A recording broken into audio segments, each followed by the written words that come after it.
Alright, so here we are getting ready for week 2, and we're sitting in the fellowship hall foyer at our kiosk. And normally, if you were coming to the Murfreesboro campus to be a part of a class, you would come to one of these kiosks and sign in, and you don't have a kiosk at your home, at least you don't at your house.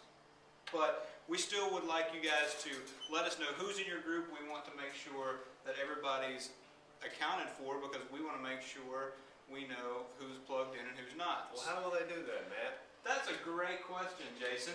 The way you do that is you go to your computer after your group is over and use Small Group Manager to record who was part of your group. Similar to that, yeah. So, long and short, if you don't know how to use Small Group Manager, have no idea what we're talking about, go to our blog, newvisiongroups.com, and find out how. So what's happening in week 2? Well, we are talking about living passionately in the book here. We've got the same format as last week. Shall we get into it in the love section? Well, I guess we should, yeah. This first section is kind of like the icebreaker section. So that's right. We've got 3 questions that kind of go from easy to a little deeper. There's 3 of them there. What do you think about those? The first one's about a roller coaster, kind of an easy question. Yeah, it was easy. I really like 2 and 3, probably the best. 2's actually you could go kind of deep with, and so I like that. But if your group's still kind of new, 1 and 3 might be better. But I'd say don't spend a ton of time on either one of those. And how long is our video this week, man? 19 minutes. So again, if you guys have watched or seen Brady's message, I would say the video is probably something that you could skip as well. You can always read this first part, or as a leader, maybe you watch the video and pull out some of the better things. There are some good testimonies in there, so maybe you just show those. On the blue page here, on group discussion questions, you'll see that questions 3 and 4 kind of depend on the video, especially 4. You would pretty much have to watch the video to ask that one. So if you're not using the video, leave number 4 out, maybe leave number 3 out. Right. And so moving right into the Learn section, the green section, I really felt like the first one was actually quite good. Specifically at the bottom, there's a part that's called Think About It. And I really like the idea of the first question. It says, what prohibits us from stepping out in faith and taking risk in life?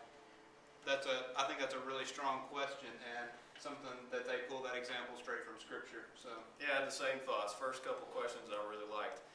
And I liked even more the next section, which is the live section, which is kind of optional. Maybe you'll get to it, maybe you won't. But if I were you, I would try and focus maybe some more on this section, because it gets real practical and personal. Some of these questions may take a little time to actually process and come up with some answers with, but some really good stuff. The first one's about where's God pruning you and what's the outcome of that going to be. The other one's about dreams that God has given you. Another one's about living with no regrets. So some good meaty stuff in those, personal stuff. And I think you can actually flesh those out in your group and talk through them as opposed to having to write stuff down there.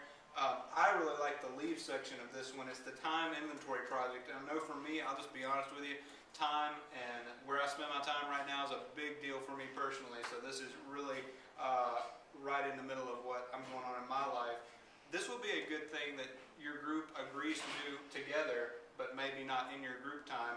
I was thinking this would be a good thing that they could open up with the next week, talk about, well, this week we really hashed out our time. Here's where we're spending too much time. Here's where we're not spending enough time. Share that with the group, because honestly, there's probably other people that have some of the same time struggles that you do.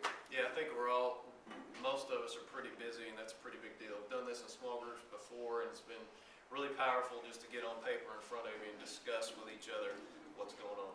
That's week 3. At the end, there's your reminder of your prayer and praise report type thing. Again, you don't have to be using this page to do it, but praying needs to be a huge part of your group, and so we encourage you guys to do that on a weekly basis, maybe even multiple times each week.